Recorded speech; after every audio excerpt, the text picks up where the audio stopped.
now. Okay, so today I am going to do laws of exponents, also known as properties of exponents. But I think I'm going to start with the last three: negative exponent, identity exponent, and zero exponent. So we're going to talk about properties, P-R-O-P-E-R-T-I-E-S, of exponents.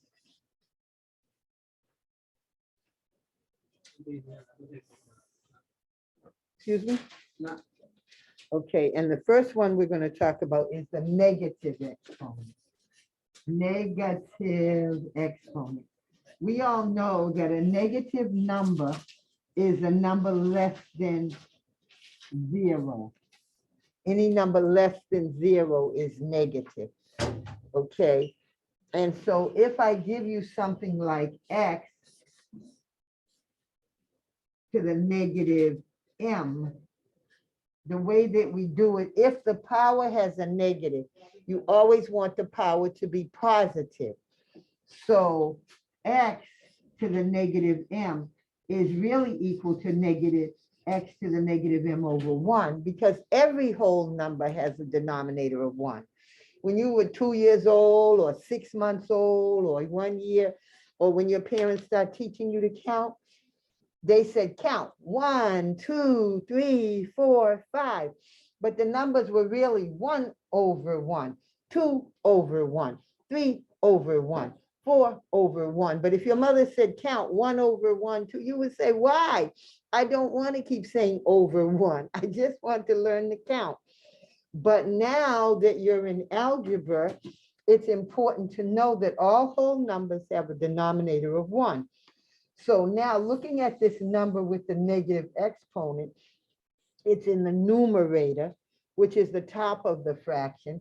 And if you want the exponent to be positive, you simply take the number and put it in the denominator. So now, and the exponent becomes positive. So x to the negative m goes into the denominator and becomes x to the m. But now you have a fraction with no numerator. There's no such thing as a fraction with no numerator showing. So if there's nothing left there, you put a 1. Now I'm going to tell you a secret little story that you can't tell anyone. You have to promise me, don't tell your teachers, your other teachers, because this is a figment of Miss Wigfall's imagination. I have this imaginary doctor. He's my friend. I call him Dr. Feelgood. So I make up these little stories to help you remember. So Dr. Feelgood, my imaginary doctor friend, is a doctor that your mother can call if you're feeling negative. And you call and you say, Dr. Feelgood, Daisy is feeling negative today. And Dr. Feelgood said, where is she? Is the number with the negative exponent in the numerator or the denominator? And you say, it's in the numerator. And he says, just take her to the denominator and her power will become positive. So if you're in the numerator, which is the top, and your power is negative, go to the denominator and your power will be positive. Or if the negative power was in the denominator, you could bring it to the numerator. So Dr. Feelgood's theory is like this. If you feel negative and you have this house and say your bedroom's upstairs and the living room is downstairs, if you're upstairs in your bedroom and you feel negative, Dr. Feelgood says, change the scenery. Go to the denominator and you'll feel positive. But if you're downstairs and you're feeling negative, he says, change the scenery and go up to the numerator and you'll be positive. So it's as simple as that. So my imaginary doctor friend is called Dr. Feelgood because he makes you feel good. But you can't tell anybody about him because he's a figment of my imagination. And other teachers don't know about him. They have their own examples. Once I was teaching one of my grandchildren this. And then 2 weeks later, I saw the child. And I showed them the negative exponent and said, tell me about it. And I said, what did you tell? He said, I did really good in school when we had this. And I said, really, what did you say to your teacher? And he said, I told my teacher, Dr. Feelgood. And I was like, no, don't tell your teacher about Dr. Feelgood. That's Miss Wigfall's imaginary doctor. But the point is, if the number with the negative exponent is in the numerator, put it in the denominator and it will become positive. However, suppose it was like this, 3x to the negative 2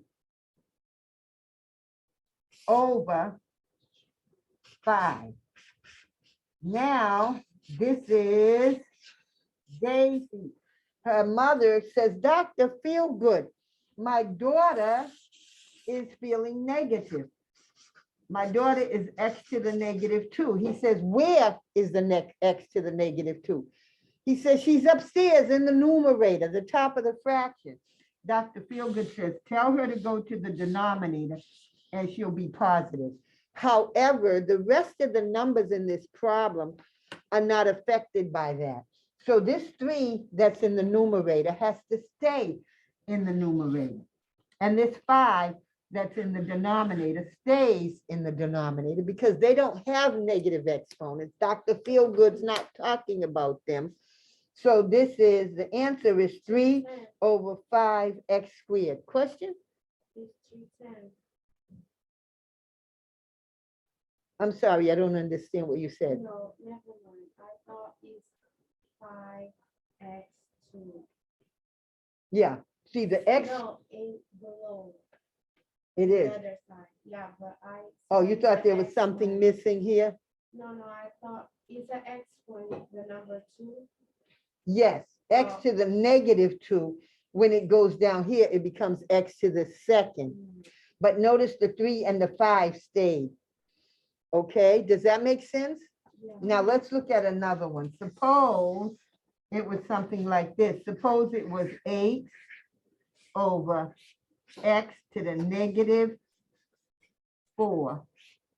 Okay, that would be, oh, wait a minute, that doesn't look good. Let's not use that example. Suppose it was 8 over x to the negative 4. The reason I said that one didn't look good, because the power was too big, it didn't look like a power. The power is a little number, an exponent that sits on the shoulder of the base number. It doesn't mean it's smaller or bigger than the value. It just means it's physically smaller because it sits on the shoulder. Now, in this problem, who thinks they know what would happen? What do you think the answer would look like? What's left in the denominator? Nothing.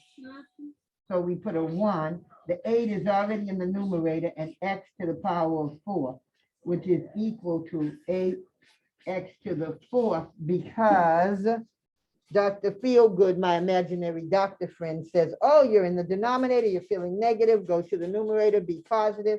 The 8 is already there. Nothing's left in the denominator, so it's really 1. The good news is if the denominator is 1, you don't have to state it. So this lesson was only about properties of negative exponents, but I think it was good. Hay algunas preguntas? Are there any questions? Okay, let's end this.